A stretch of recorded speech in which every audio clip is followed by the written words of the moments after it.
Before we begin this powerful story, please take a moment to like the video and subscribe to the channel. We share real stories that inspire, teach, and stay with you. Your support helps us keep them going.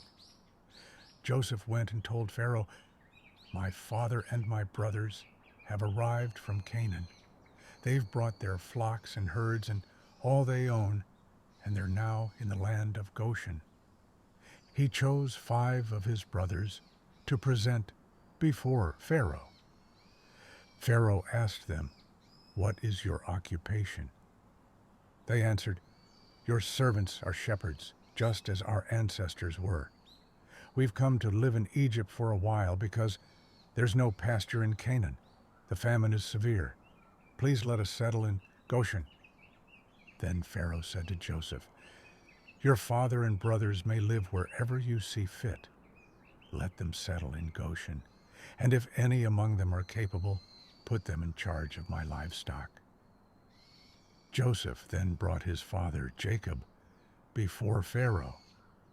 Jacob blessed Pharaoh. Pharaoh asked Jacob, "How old are you?" Jacob answered, "The years of my journey are 130. My life has been short and full of trouble. I have not lived as long as my ancestors." Then Jacob blessed Pharaoh again and left his presence. So Joseph gave his family land in the best part of Egypt, in the region of Ramesses, just as Pharaoh had commanded.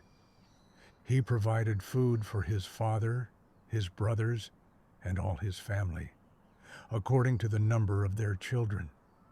The famine became more severe. People spent all their money to buy grain. When their money was gone, they came to Joseph and said, "Give us food. Why should we die just because our money is gone?" Joseph said, "Then bring me your livestock." They brought their animals, and Joseph gave them grain in exchange for horses, sheep, cattle, and donkeys. When that year was over, they came again and said, "We have nothing left but our bodies and our land. Take us and our land in exchange for food. We'll become Pharaoh's servants. Just give us seed so we can survive." So Joseph bought all the land in Egypt for Pharaoh. Every Egyptian sold their field because the famine was so severe. Only the land of the priests was not bought. Pharaoh gave them food so they didn't need to sell their land. Joseph said to the people, "Today I've bought you and your land for Pharaoh. Here's seed to plant your fields, but when the harvest comes, give 1/5 to Pharaoh. The rest is yours, for food, for seed, and for your families." They replied, "You've saved our lives. We'll gladly be Pharaoh's servants." So Joseph made it law. 1/5 of the harvest belonged to Pharaoh. That law still stood, except for the priest's land. Now Israel settled in Egypt, in the region of Goshen. They acquired property, grew in number, and became prosperous. Jacob lived in Egypt for 17 years. He was 147 years old when he felt his time was near. He called for Joseph and said, "If I've found favor in your eyes, swear to me that you'll not bury me in Egypt. When I die, carry me out of Egypt and bury me where my ancestors rest." Joseph promised, "I will do as you say." "Swear to me," Jacob said. Joseph swore, and Israel bowed in worship at the head of his bed. Genesis 48. Sometime later, Joseph was told, "Your father is ill."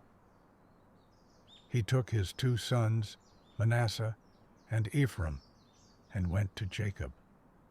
Jacob gathered his strength and sat up in bed. He said to Joseph, God Almighty appeared to me at Luz in Canaan and blessed me.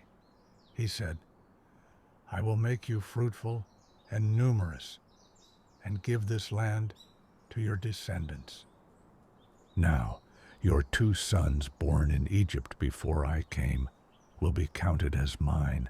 Ephraim and Manasseh are mine, just like Reuben and Simeon. Any children born to you after them will be yours. But as for Ephraim and Manasseh, they will be listed under my name and receive inheritance like my own sons. Then Jacob saw Joseph's sons and asked, Who are these? Joseph answered, They're my sons, whom God has given me here. Jacob said, Bring them to me, so I may bless them. Now Israel's eyes were failing because of old age, and he could barely see. Joseph brought the boys close to him, and Jacob kissed and embraced them. Israel said, I never expected to see your face again, and now God has even let me see your children. Joseph took them from Jacob's knees and bowed face down before him. He brought them close, Ephraim on his right, toward Jacob's left hand, and Manasseh on his left, toward Jacob's right. But Jacob crossed his hands. He placed his right hand on Ephraim, the younger, and his left hand on Manasseh, even though Manasseh was the firstborn. Then he blessed Joseph and said, May the God before whom my fathers, Abraham and Isaac, walked, the God who has been my shepherd all my life to this day, the angel who has delivered me from harm, may he bless these boys. May they be called by my name and by the names of my fathers. May they grow into a great multitude upon the earth. When Joseph saw his father placing his right hand on Ephraim, it displeased him. He took hold of his father's hand and said, No, my father, this one is the firstborn. Put your right hand on his head. But Jacob refused and said, I know, my son, I know. Manasseh will become a great people, but his younger brother will be greater, and his descendants will become many nations. He blessed them that day, saying, May Israel bless others by you, saying, May God make you like Ephraim and Manasseh. So he put Ephraim ahead of Manasseh. Then Israel said to Joseph, I am about to die, but God will be with you and take you back to the land of your fathers. And I give you one more ridge of land than your brothers, the land I took from the Amorites with my sword and my bow.